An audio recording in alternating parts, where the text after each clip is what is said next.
கிறிஸ்துவுக்குள் பிரியமானவர்களே, கர்த்தரும் இரட்சகருமாய் இயேசு கிறிஸ்துவின் ஈடு இனிய நாமத்தினாலே உங்கள் யாவருக்கும் என் அன்பின் வாழ்த்துக்களை தெரிவித்துள்ளேன். தேவன் அருளிய அப்பம் பிரேயர் மினிஸ்ட்ரி சேனல் மூலியமாக உங்களோடு சந்திப்பதில் மிகுந்த மகிழ்ச்சியடைகிறேன். தினம்தோறும் இரவு நேரத்திலே பரிசுத்த வேதாந்தத்திலிருந்து ஒரு பகுதியை நாம் தியானித்து நம்முடைய குடும்ப பாதுகாப்பிற்காக நாம் ஜெபிக்கிறோம். யோபு 28ஆம் அதிகாரம் 28ஆம் வசனத்திலே மனுஷனை நோக்கி, இதோ ஆண்டவருக்கு பயப்படுவதே ஞானம், பொல்லாப்பை விட்டு விலகுவதே புத்தி என்றார் என்று சொன்னான். ஹல்லேலூயா.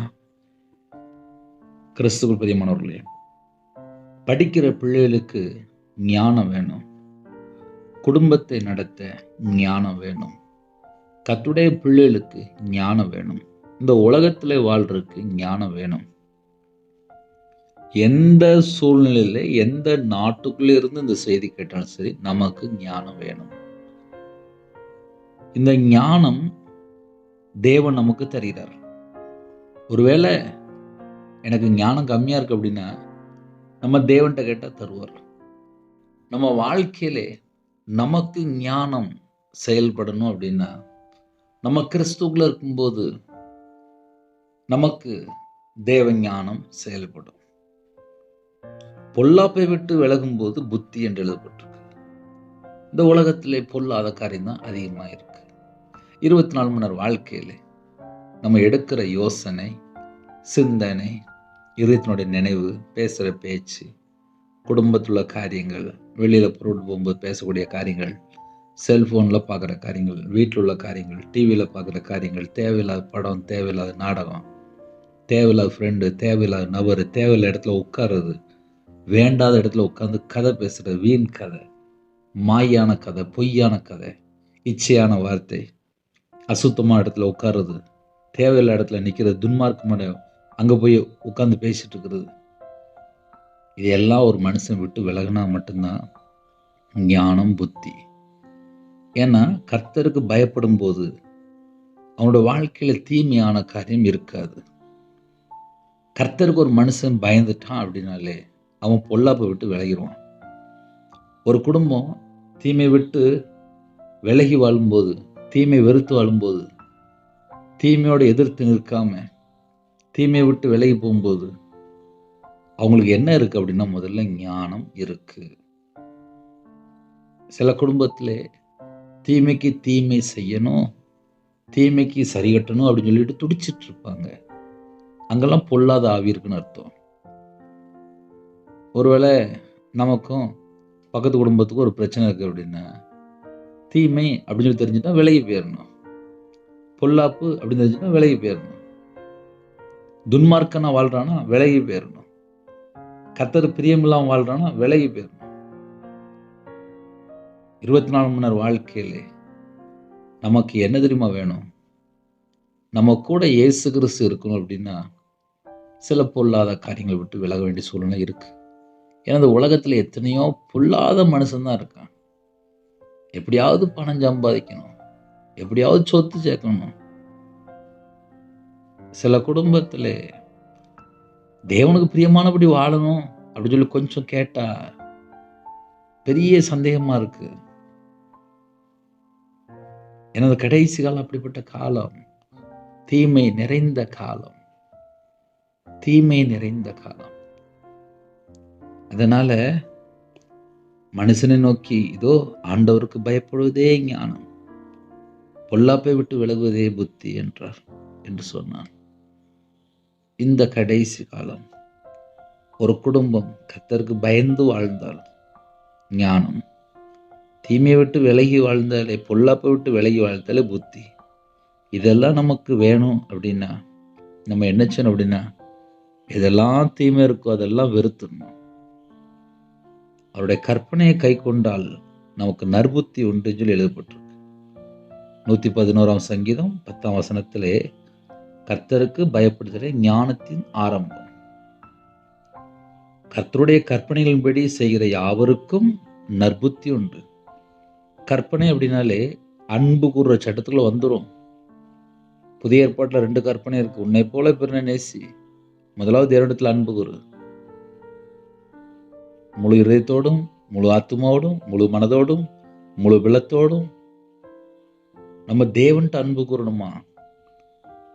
அப்போ என்ன அர்த்தம் அப்படின்னா, நம்ம இருதயம் பரலோகத்தை சார்ந்திருந்தால் நமக்கு ஞானம் இருக்குன்னு அர்த்தம். நம்ம இருதயம் இந்த உலகத்தை சார்ந்திருந்தால் இந்த உலகத்துக்குரிய ஞானம் தான் இருக்கும். ஒரு மனுஷனுக்கு பரலோகத்துடைய ஞானம் வேணும் அப்படின்னா, இந்த உலகத்துல தீமையான கருத்தை வெறுக்கணும், பொல்லாப்பை விட்டு விலகணும். இந்த உலகத்துள்ள காரியத்திலேயே போட்டு சிக்கிடக்கூடாது. ஏன்னா சிக்கிறதுக்கு இந்த உலகத்துல 1000 வலை இருக்கு. மனுஷனை நம்பி போகும்போது ஒரு கண்ணி வந்துடுது. மனுஷனுடைய சத்தத்தை செவி கொடுக்கும்போது ஒரு பிரச்சனை வந்துடுது. அதனால யாரெல்லாம் இரவு நேரத்தில் இணைந்திருக்கிறீங்களோ, கர்த்தருக்கு பயப்படுதலை ஞானத்தின் ஆரம்பம். அவருடைய கற்பனையின்படி செய்கிற யாவருக்கும் நற்புத்தி உண்டு. அவர் புகழ்ச்சி என்றைக்கும் நிற்கும்.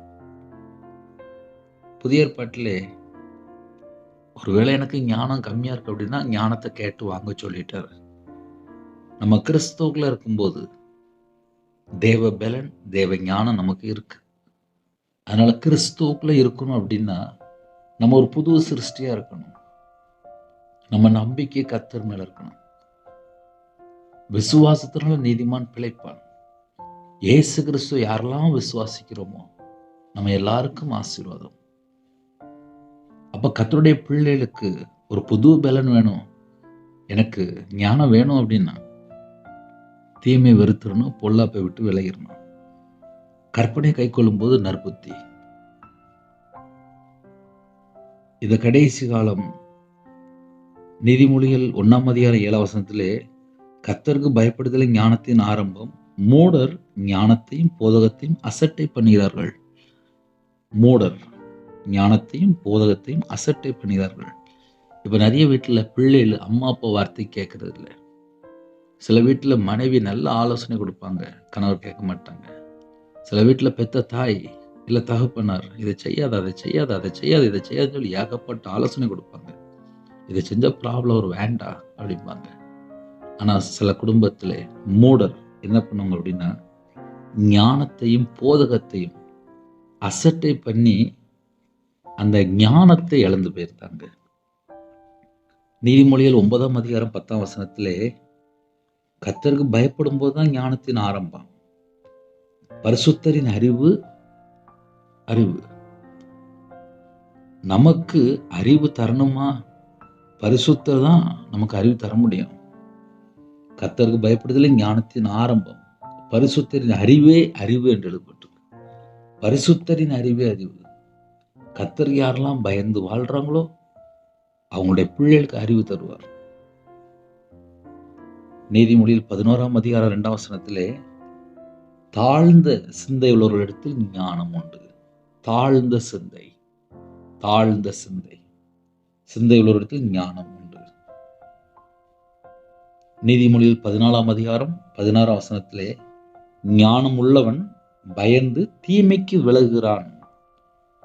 ஒரு குடும்பத்துல ஞானம் உள்ளவனை எப்படி நம்ம கண்டுபிடிக்க முடியும் அப்படின்னா கர்த்தருக்கு பயந்து தீமைக்கு விலகுறான். அப்ப தீமைக்கு விலகுறான் அப்படின்னாலே அவன் ஞானம் உள்ளவன். மதியினனும் மூர்க்கம் கொண்டு துணிகரமா இருக்கிறான். அவன் தீமையை விட்டு விலக மாட்டான். அவன் தான் துன்மார்க்கன், துணிகரம் உள்ளவன். மதியினன் மூளை இல்லாதவன். நீதிமொழியில் 16:16 பொன்னை சம்பாதிப்பதிலும் ஞானத்தை சம்பாதிப்பது எவ்வளவு உத்தமம். வெள்ளியை சம்பாதிப்பதிலும் புத்தியை சம்பாதிப்பது எவ்வளவு மேன்மை. பொண்ணு கூட சம்பாதிச்சிடலாம், வெள்ளியை கூட சம்பாதிச்சிடலாம். ஆனா அதை விட அதிகம் ரேட் குவாலிட்டி கூட எது அப்படின்னா ஞானம், புத்தி. அதை சம்பாதிக்கணும் அப்படின்னா நம்ம என்ன செய்யணும் அப்படின்னா தீமையை வெறுக்கணுமா, பொல்லாப்பை விட்டு விலகணுமா.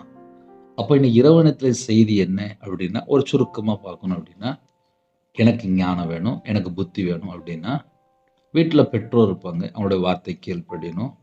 குடும்பத்துக்குள்ளே தீமையான காரியம் உள்ள வரக்கூடாது, பொல்லாப்பை விட்டு விலகிடணும். அது மாத்திரமல்ல 24 மணி நேரம் வாழ்க்கையிலே கர்த்தருக்கு பயந்து அவருடைய கற்பனையை கை கொண்டு தீமை வெறுத்து அவருடைய கற்பனையை கை கொண்டு வாழும்போது நமக்கு ஞானம், புத்தி. ஹல்லேலூயா. இரவனத்துக்கு ஜெபிப்போமா? கண்களை மூடி நாம் ஜெபம் செய்வோம். அன்பின் கர்த்தாவே, நன்றியோடு துதிக்கிறோம், சுதிக்கிறோம்ப்பா. கொடுக்கப்பட்ட சத்தியத்துக்காக ஸ்தோத்திரம். இணைந்திருக்கிற குடும்பத்துக்காக ஸ்தோத்திரம். எங்களுக்கு ஞானம் வேணும், எங்களுக்கு அறிவு வேணும். நாங்கள் தீமையை வெறுத்து பொல்லாப்பை விட்டு விலகி ஆசீர்வாதத்தை பெற்றுக்கொள்ளணும். எங்களுக்கு அந்த கிருபை தாங்க.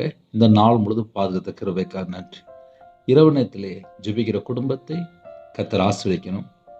அவங்களுடைய மன விருப்பத்தை நிறைவேற்றுங்க. தீமையான காலத்தில் போய் சிக்கிக்கொள்ளக்கூடாது, பொல்லாப்பில் போய் சிக்கிக்கொள்ளக்கூடாது. கர்த்தர் வேலை அடைங்கப்பா. ஒவ்வொரு குடும்பத்தையும் கர்த்தர் ஆசீர்வதிங்க. யாரெல்லாம் தங்களை தாழ்த்துறவங்களோ எல்லாருடைய மன விருப்பத்தை நிறைவேற்றித்தாங்க. இரவு நேரத்தில் இன்பமான தூக்கம் தாங்க. அதிக அளவில் எழுப்பிடுங்க. தேவையில்லா சொப்பனங்கள் எல்லாவற்றையும் விளக்கிடுங்க. ஒவ்வொரு குடும்பத்தையும் உங்களுடைய ஜீவனுக்கு அர்ப்பணிக்கிறோம். பிதா, குமாரன், பரிசுத்த நாமத்தினால முத்திரை போட்டு ஆசிரியங்க. இணைந்துகிற குடும்பங்கள் ஆசிரியப்பட்டும். அவருடைய மன விருப்பத்தை நிறைவேற்றுங்க. கற்பத்தினை ஆசிரியங்க. மாசமாக இருக்காங்க, ஆசீர்வதிங்க. டெலிவரி போகிறாங்க, கர்த்தர் கூட இருந்து நார்மல் டெலிவரி ஆகித்தாங்க. திருமணத்துக்கு ஆயத்தமாக இருக்காங்க, ஏற்ற துணையை தாங்க. திருமணம் முடிந்ததுக்கப்புறம் கர்த்தரை விட்டு தள்ளி போகிற காரியங்கள் எத்தனையோ காரியங்கள் இருக்குப்பா. எதுவாக இருந்தாலும் மன்னித்து அந்த பிள்ளைகள் ரட்சிக்கப்படணும். கர்த்தர் உதவி செய்யுங்க. சில குடும்பத்தில் சரீரத்தில் பலவீனத்தோடு படுத்த படுக்கையில் இருக்காங்க. கர்த்தருடைய கரம் உங்கள் பிள்ளைகளை தொட்டு சுகமாக்கி தரட்டும். இணைந்திருக்கிற எல்லா குடும்பத்தையும் கர்த்தர் ஜீவனை கட்டிடுங்க, தீர்காயசை கட்டிடுங்க, பூர்ண சுகத்தை கட்டிடுங்க. எங்களோட ஆவியை உடைய கரத்தில் அப்படின்னும் எங்கள் இதயத்துக்குள்ளே பிதா, குமாரன், பரிசுத்தம் மட்டும்தான் இருக்கணும்ப்பா. கடனில் கஷ்டப்படுறாங்க, பிரச்சனையோடு இருக்காங்க. இந்த உபத்திரத்தை எல்லாம் எங்களுக்கு மாற்றி சமாதானத்தை கட்டிடுங்க. இரவு நேரத்தில் எங்கள் கூட தங்கிருங்க. அதிக அளவிலே துதிக்கிற துதியோடு எலும்ப கிருபை செய்யுங்க. வரக்கூடிய காரியத்தை வெளிப்படுத்துங்க. எல்லா குடும்பத்தையும் உங்களுடைய ஜீவனுக்கு அர்ப்பணிக்கிறோம். தேவன் அருளை அப்போ மினிஸ்டர் மூலமாக இணைந்திருக்கிற குடும்பங்கள் ஆட்டுக்குட்டியான ஜீவபஸில் எழுதப்படணும். கர்த்தர் கிருபை செய்யுங்க. இயேசு கிறிஸ்துவின் பிதாவே, ஆமென். தேவனுக்கு மகிமையுண்டாவதாக. கர்த்தர் தாமே உங்களை உங்கள் குடும்பத்தின் சகல காரியங்களும் சம்பூர்ணமாக திருப்தியாக கர்த்தர் கொடுத்து ஆசீர்வதிப்பாராக. ஆமென்.